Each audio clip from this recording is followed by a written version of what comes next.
দাকব বেটেকাটা খুলনায় এক আসনের দাঁড়িপাল্লার প্রার্থী কৃষ্ণনন্দী। ভারত বিতর্কিত ওয়ার্ল্ড হিন্দু নেতা উত্তম কুমার বসুর মিথ্যাচার ও অপপ্রচারের প্রতিবাদ জানাতে আজ আপনাদের সামনে হাজির হয়েছি। সে একজন ব্ল্যাকমেলার, আন্তর্জাতিক চাঁদাবাজ।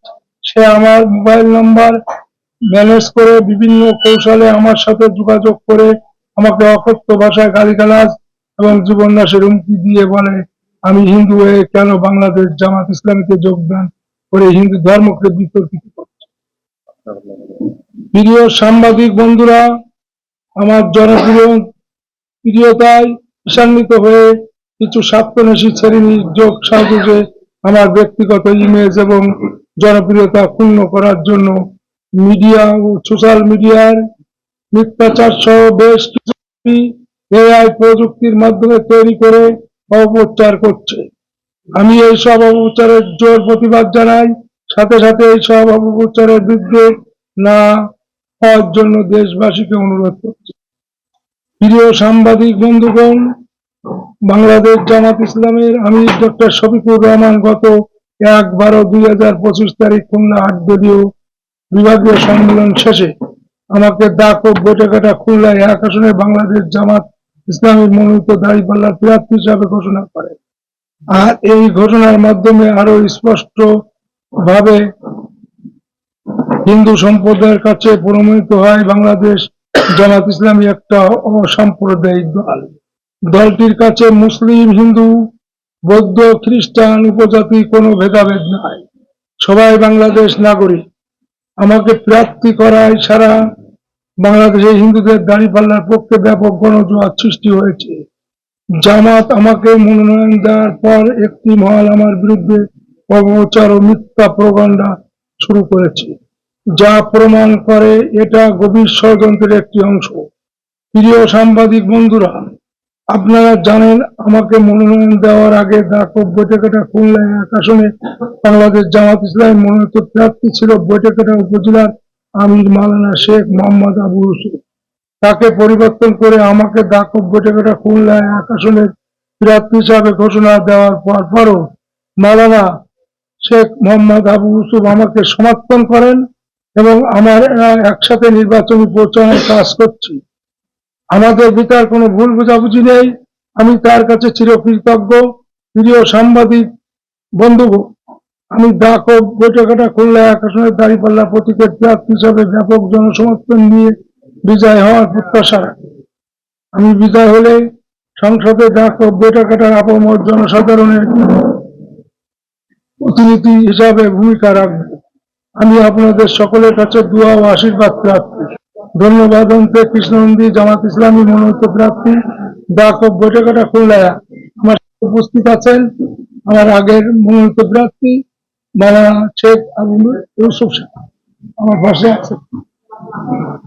আপনার পাশে কি দাকব বেটেকাটার কোন হিন্দু সম্প্রদায় নেতার নেতৃত্ব আছেন কিনা? যারা পরিচয় দিল সব এই ব্যক্তির সাথে মনে করি না যে হিন্দুদের অপমান হয়েছে। জামাত ইসলামী আমাকে প্রার্থী হিসাবে ঘোষণা করায় হিন্দুদের মনে একটা শান্তি ফিরে আসছে আমার দিক। কেন মানে আমরা হিন্দু বাংলাদেশে কম হলেও হিন্দু লোক আসি তো নাকি, তার কারণে প্রার্থী করায় হিন্দুদের মনে একটা আছে যে না, জামাত ইসলাম অসাম্প্রদায়িক দল, সে সাম্প্রদায়িক সম্প্রীতিতে বিশ্বাস করে।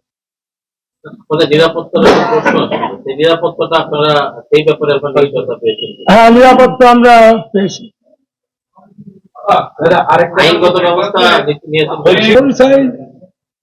বাংলাদেশে খুলনা একটি টেলিফোনে কথা হচ্ছিল, তারপরে ওই জায়গায় যাওয়ার পরে তার সাথে কথা হয় টেলিফোনে, কথা হওয়ার পরে সে আমার সাথে একটা ব্ল্যাকমেল করার চেষ্টা করে।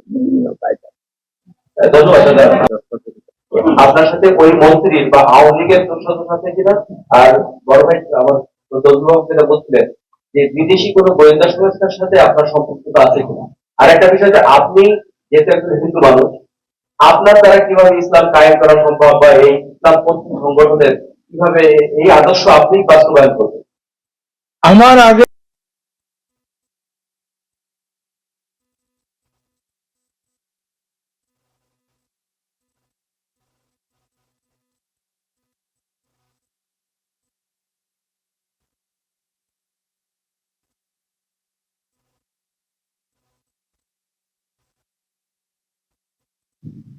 আরও রাখছিল। আর আর কি প্রশ্ন করলেন? আচ্ছা, কথা হয় না। আমি ইসলাম কায়েম করবো বলে এ দেশে জামাত ইসলাম আসলে মানুষ ভালো থাকবে, হিন্দু মুসলমান সবাই, খ্রিস্টান বৌদ্ধ সবাই ভালো থাকবে। ইসলাম কায়েম করবো এ কথা তো, ইসলাম তো ইসলামের কাজ। রাজনীতি, রাজনীতিতে সংসদে যদি আমাকে পাঠায় তখন হিন্দুদের পক্ষে কথা বলার চেষ্টা করবো, ইসলাম কায়েম করবো, প্রতিনিধিত্ব করবে, ব্যাকমেল করবে। বাসায় তো যাই খাইছি। কিন্তু আপনি কিন্তু আমাকে 2-3 দিন আগে ইন্টারভিউতে বলছেন আমরা তোমার ওটাকে চিনি না, আমার কাছে রেকর্ড আছে, তার ওখানে দায়ভার নাই সংসদ প্রয়োগ। ওইখানে তো আপনার গভর্নমেন্ট করতে আমরা দেখেছি গোলাম করার এখানে করছেন। যে আমার সেই সিদ্ধান্ত মেনে নিতে হয়েছে। আমি হিমালয় একটু বলবে থানায় জিডি করা আছে আমার, এরপরে পদক্ষেপ নেব। আরেকটা হচ্ছে আমাদের এখানে সাধারণত না, আমি চাইছিলাম তা বিষয় হয়নি, এই ছাড়া আর কোন লোক যোগাযোগ করে ওদেরকেও আপনার সাথে কোনো যোগাযোগ করছে কিনা? না। আচ্ছা, আমার নাম কাজী শামীম। এটা আপনি কোন প্রশ্ন? না, তাই অবশ্যই আছে, অবশ্যই আছে জামাতে। হ্যাঁ, বলবেন না। এটা তো অনুষ্ঠান শাখা একটা জামাত ইসলাম করে সুযোগ রয়েছে এবং যারা আসবে তাদের নেতৃত্ব দেওয়ার সুযোগ আছে। আমি এই কয়েকদিনই ব্যাপক ছাড়া পাচ্ছি, কিন্তু মুসলমান সবাই আমার সাথে আছে। একটু প্রশ্ন জানতে চাই, সেটা হচ্ছে যে আপনার বাসা যেহেতু সান্ত্বনা, যেহেতু সান্ত্বনা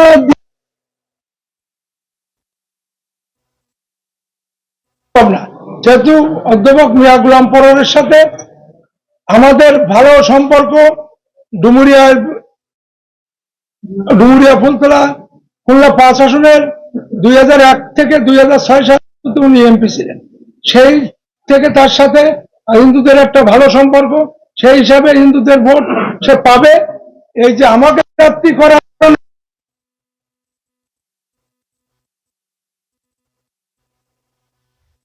কোন ট্রাম্প কার্ড হিসাবে ব্যবহার হচ্ছে না, যেহেতু হিন্দুদের তো বাংলাদেশে একটা প্রতিনিধিত্ব করার দরকার, সেই হিসাবে আমাকে পাঠিয়েছে। যদি আমি ওখান থেকে মানুষ আমাকে ভোট দিয়ে সংসদে পাঠায়, তাহলে আমি হিন্দুদের পক্ষে কথা বলবো, হিন্দুদের পক্ষে প্রতিনিধিত্ব করার চেষ্টা করব, যে হিন্দুরা যাতে বাংলাদেশে ভালো থাকে। সবাই ভালো থাকুন, ধন্যবাদ।